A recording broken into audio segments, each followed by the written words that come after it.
back here again with another action figure review, and today we're going to be taking a look at this guy right here, the Toy Biz Superposable Spider-Man movie figure.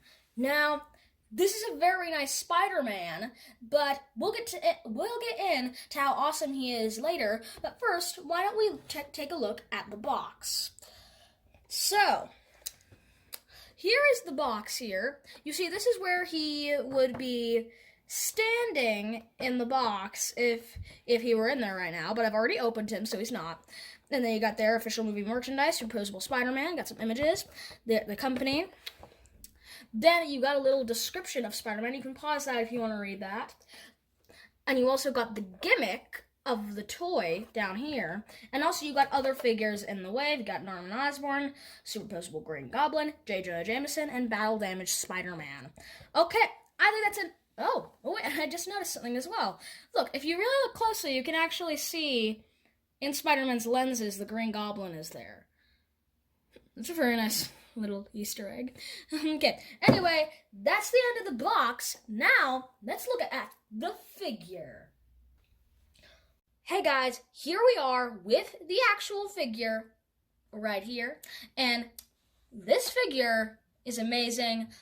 I know I say that a lot, but I don't know. I really just think some figures are amazing, like this one. I'm not really a critical kind of guy. I mean, sometimes I am, but most of the time I'm not like that. So, yeah, so this is a really good figure for the time. And I really think a lot of people just forget about these kind of Spider-Man figures. And I don't understand why. I mean, a lot of people say that the stuff now is better. I honestly beg to differ. I really think that this is one of the best Spider-Man figures. Probably on one of my lists. So here's an interesting fact about this figure. This actually reuses the same body from one of the Spider-Man Classics figures from the old Toy Biz days. And as you know, this was made by Toy Biz. And, yeah, so it uses an original Spider-Man body from Spider-Man Classics. I actually didn't know that until I watched a review that someone did, so. And, yeah, so he uses that with just some extra sculpting and a new head sculpt. And honestly, I think this is a really good one. I know what a lot of people say. A lot of people don't think it's the best Tobey Maguire figure out there. I really think it is. Simply because, like, I don't know, it just has so much articulation. And I know, like, the Spider-Man 3 and Spider-Man 2 figures, they had the more articulation. And, well, the most articulated Tobey Maguire figure is by far the Revoltech one.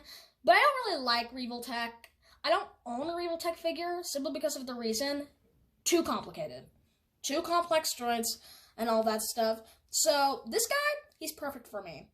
Okay, so we're getting into some of the closer details. We got that, the Type 1 Spider-Man logo, because this is from Spider-Man 1. We got a really nice head sculpt right there. I really like that. And, so, yeah, it's a really nice figure. And you can I love the attention to detail they put in. You can actually see the individual scales. They took time to sculpt those. I really think that's just amazing. And the spider on the back is really, really nice as well. I really like that. And, yeah, this figure looks pretty good, I will have to admit.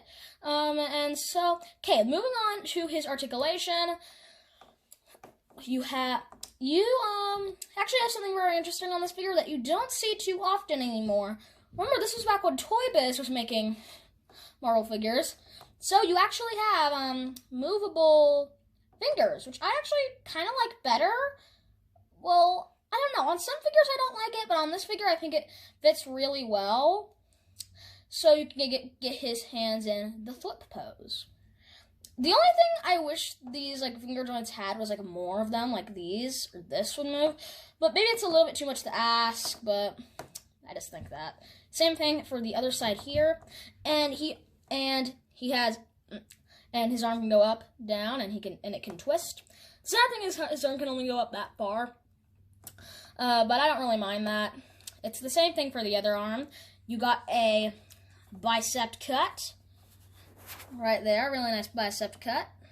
You know, I really like how they did this bicep cut. Like, it's just so seamless when you put it together. Like, you don't even tell that it's there. Yeah, so I really like that about it. And here's another thing that you don't see too often. You see, since the hinge joint is like has a hinge for the wrist, it doesn't have like the rotation there. So they put it near the glove area. That's really nice, actually, I think, in my opinion. It's really nice, and it's the same thing for the other side as well. And right here, you got a ball joint. This ball joint, I don't know. I don't think it does anything very much, but, you know, it's still very nice, and I really like it.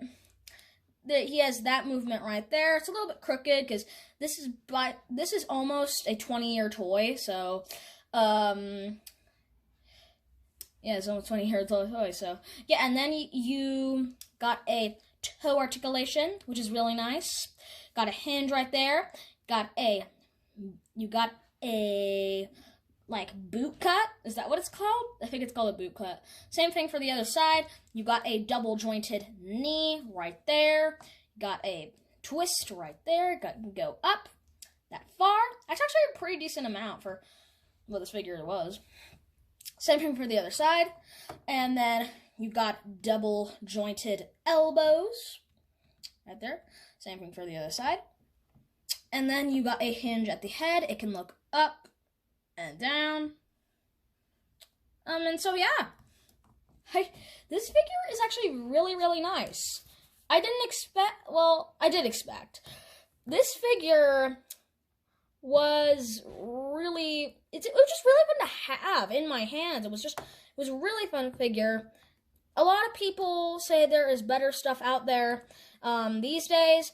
I honestly don't think that's true. Well, it is true, but I really think these, like the Spider-Man Classics figures and this figure really withstand the test of time. Okay, then let's move on to this figure's one accessory.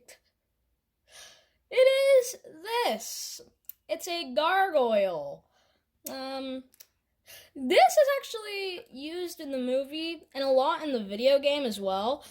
Now, actually, for it being like a play feature toy, it's actually very nicely detailed. And you can actually stand him on it. It takes some balancing, but you can get him to stand on it. It's really nice, and there's right there, so you can mount it onto something, or right here, so you can just like hook it onto something. That's really nice, and the play feature comes in right here. You do that down, and you clip Spider-Man's arm to it, and then it just goes up. Little play feature for, you know, younger kids. I think it's pretty enjoyable. Yeah, it's just a really nice piece. I actually really, really like it. It's very nice. It's very nice detailed and all that jazz. You know, guys, and I think that is about it for this figure. Okay, guys, so I'm going to ask again, do you have this figure? Do you like it? Do you think there's a Tobey Maguire Spider-Man better than it? Leave it down in the comment section below, guys. And I will see you guys in the next video. Bye-bye.